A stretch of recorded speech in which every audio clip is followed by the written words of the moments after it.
ہے آیت میں، ایک مسلمان جو حضرت محمد صلی اللہ علیہ وسلم کی امت ہے، دوسرے یہود جو اپنے کو حضرت موسیٰ کی امت کہتے ہیں،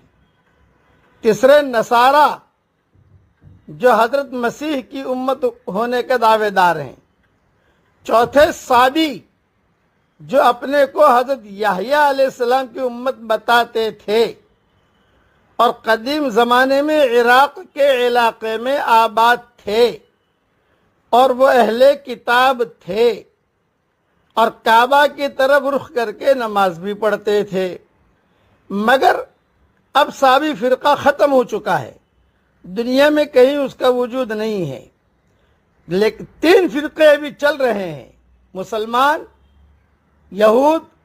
نصارہ۔ اب یہود نصارہ کی لمبی تفصیل ہے، وہ انشاءاللہ اللہ توفیق دے گا تو آپ کو